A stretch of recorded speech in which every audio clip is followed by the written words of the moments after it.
Welcome back to the show. We got a great one lined up. Ripple, BNY Mellon, and so much more. You won't believe it. Somebody roll that beautiful intro.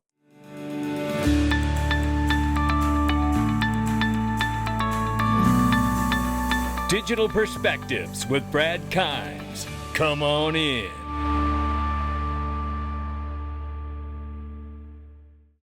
Welcome back to the show. You can follow us on X, YouTube, and digperspectives.com for exclusive content. Right now, $3.54 trillion market cap for crypto. Market's off 1.7, but we see Bitcoin holding over 111,000 right now. Ethereum has jumped from 2,500 to 2,700 plus in just about 48 hours. XRP is up to 244 right now. We're up 3.4 on the 24. We're up 6% on the 7-day. Let's get into this. It's 236 to 246. XRP is very, very strong. We want to keep our eyes peeled on the market, ladies and gentlemen. And you want to keep your eyes peeled for this. It's iTrustCapital and the brand new premium custody account that they're offering. Now, you guys know I keep my assets from day one spread across multiple different platforms that I trust. And you know what? iTrust is one of them. That's why it's iTrust. Listen, you're going to love this if you haven't checked it out. I don't know what you're waiting for, but look, no monthly fee, 1% trading fee. You can't beat it. The only thing you need to be aware of is that it's a closed loop system. So you go in with your crypto, but you come out with cash. And this is to minimize the potential for any kind of a hack, whether it's a SIM card or an email or something you clicked on or a phone call and you did something. This is one of those systems that's set up for those kind of events that, God forbid, if some event like that happened to you, the worst thing that could happen is they could cash the crypto out and send it to your checking account. But it's not like a regular crypto exchange. They can't get into your account and then just simply send the Bitcoin or the XRP to their crypto wallet, and now it's gone. That's what's so amazing about this. So if you're a long-term holder, you don't do a lot of trading, you don't need that flexibility, this may bring you the best night's sleep you've had in a long time. And that's why I fool with the platforms I do, because I want the kind of security, I want the kind of service that I can get in all the traditional markets. And that's what I'm after. And I know a lot of you are too. iTrustCapital.com/XRP Army and use the code all the way at the bottom, XRP6. Let's get started right here. It's Transact. Another stablecoin joins the family. Ripple USD is now live on Transact.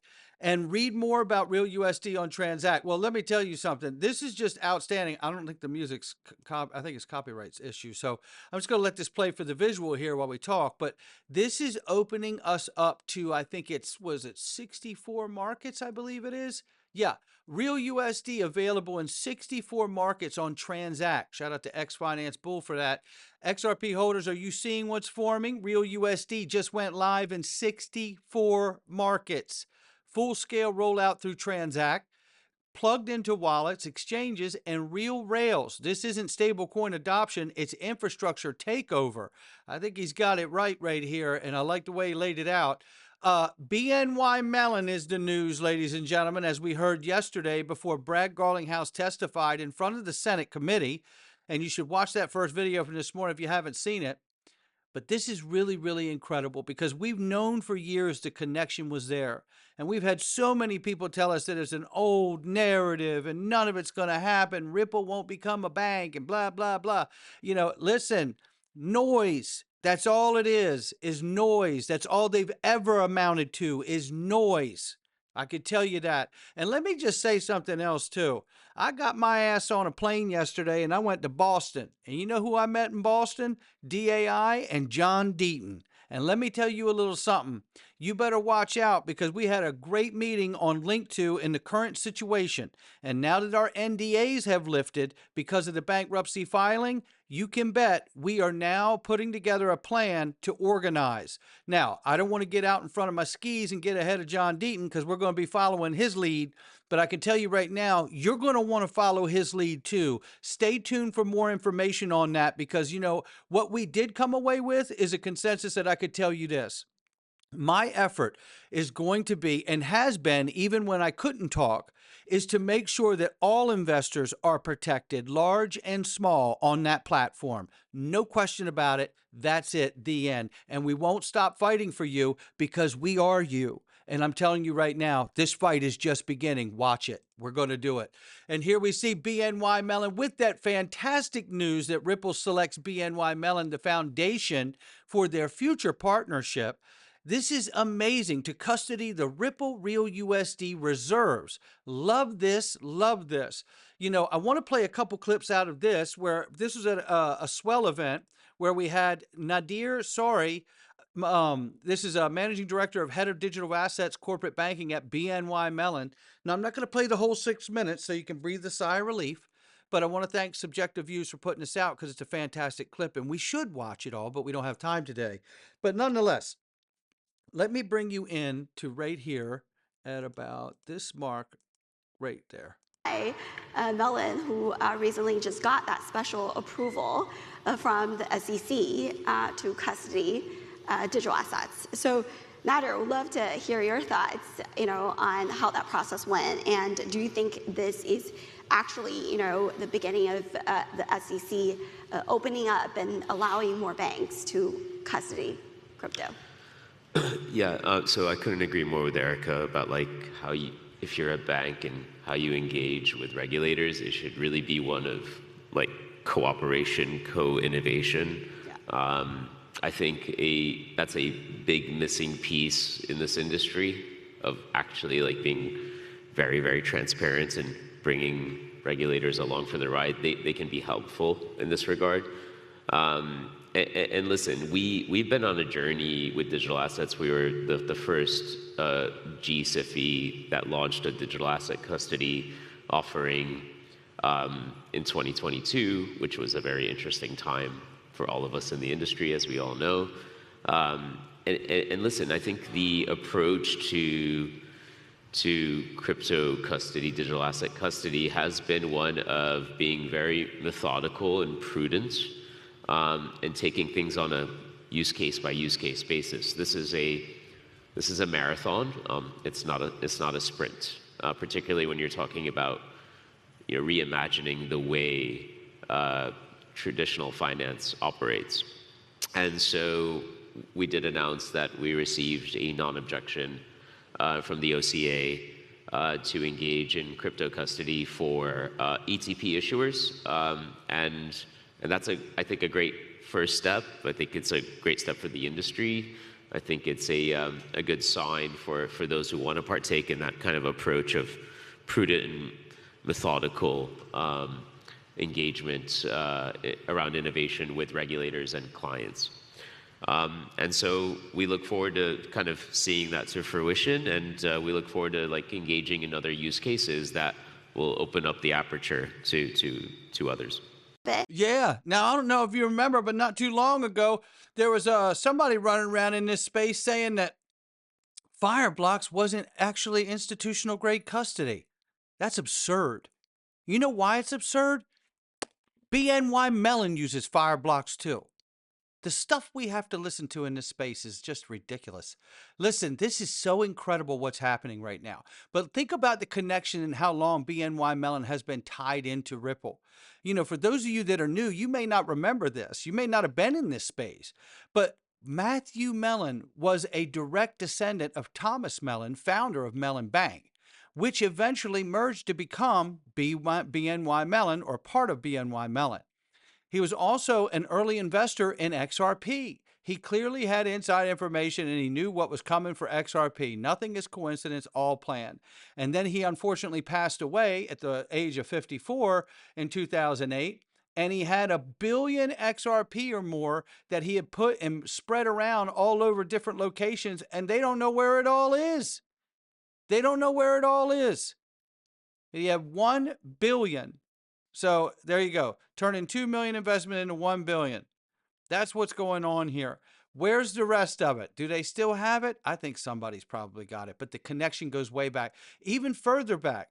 Brad Garlinghouse at one point was married to somebody who was who his father-in-law was a notable figure in the banking industry, who happened to be a vice chairman at the Bank of New York, now part of BNY Mellon, and until 1988 served as a chairman and CEO of BNY International Finance Corporation.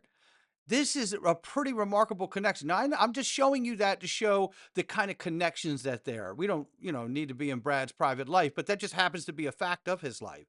And here we see Sandy O'Connor serves on the board of Ripple and is chair of the board of BNY Mellon Government Security Service Corporation. This is why the proof is in the partnerships. For years, we've highlighted Sandra's participation with Ripple and BNY Mellon. Now, look how relevant it's become today. Now, imagine if we listened to all the people out here who told us that we weren't allowed to talk about that because that was an old narrative. Now, I think those people need some flashcards, right? I mean, obviously, where's the humility from those people to go, you know what? I was wrong back there. I should have never done those things. You see, you're never going to see that kind of humility out of those people because they're despicable human beings. Caroline Butler was back in March, was given testimony to Congress, and listen to what she says from the digital assets, CEO digital asset at BNY Mellon. As the world's largest custodian with more than 52 trillion of assets in custody, BNY helps companies and banks, big and small, access the money they need. BNY plays a central role in supporting U.S. Treasury markets and process approximately 2.4 trillion of payments per day across all payment rails. Our commitment to advancing the future of finance includes the integration of blockchain. This technology has the potential to make money move smarter and faster. Stablecoins can use these benefits to serve as a complement to the existing payment services and rails we offer our clients today. BNY supports stablecoin issuers by providing our traditional banking services, payments, deposit taking, and custody. For example, we serve as the primary custodian for the reserve assets of the largest stablecoin issuer in the US today. Providing these traditional services to a new client type was a natural evolution for BNY. The stablecoin ecosystem will continue to develop as market participants explore use cases based on their business models and client needs. And as it turns out, Ripple has determined that they want to use BNY Mellon for custody of the real USD. Did you catch the part when she said that they have 52 trillion in assets under management? Did you catch that part? Because I'm wondering how long before we tokenize all 52 trillion of that on the XRP ledger. I'm just asking for a few of my friends. Let's take a look at this just to show the connection even further here, because this is absolutely massive, ladies and gentlemen. Absolutely massive. Yes, BNY Mellon has already tested Ripple technology in a live proof of concept years and years ago, ladies and gentlemen. And this is what it looks like in my mind when 1,700 NDAs start coming live and they burn off. Yes, here it is right here. And you can see Ripple Connected Software, Ripple Ledger, Ripple Connected Software, bing, bada, boom, bada, bing.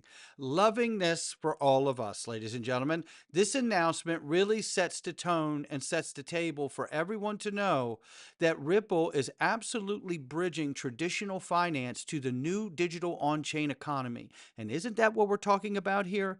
You want all the money, not the money in the couch cushions, not every penny in every couch cushion. You want all the money that's locked up in the traditional finance world to be tokenized and moved onto the ledger, and then have a tokenized synthetic pairing for all of that so that we can see it all function properly in the new digital on-chain economy. Super, super exciting to me. And let us not lose sight of the fact that while that announcement is massive, and Brad Garlinghouse speaking in front of the Senate committee is massive, and getting legislation and becoming law is going to be massive, and so is the fact that Ripple seeks a U.S. banking license and also as a national banking charter, but also a direct master account with the Federal Reserve.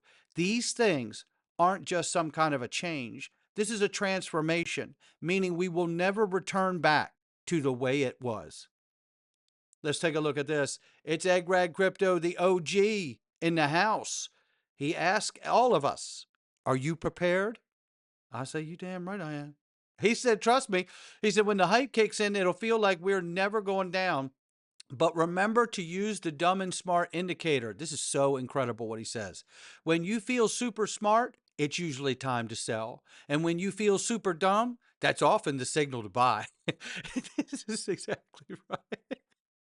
Looking at the cycle, the previous cycles, we could see the possibility of a 1,400% explosion if we see a repeat, a 455% explosion, or an average of 924%. So what are we going to see here? Well, I tell you, $30, $11, or an average of 20 bucks. I say, I don't know. I just say, bring it on so we can see. And shout out to him and shout out to all of you. Listen, it's not lost on me how grateful I am that you guys let me into your daily lives. I am super grateful for it. And I tell you, I love that we're on this journey together. And it is getting ready to be so, so much fun.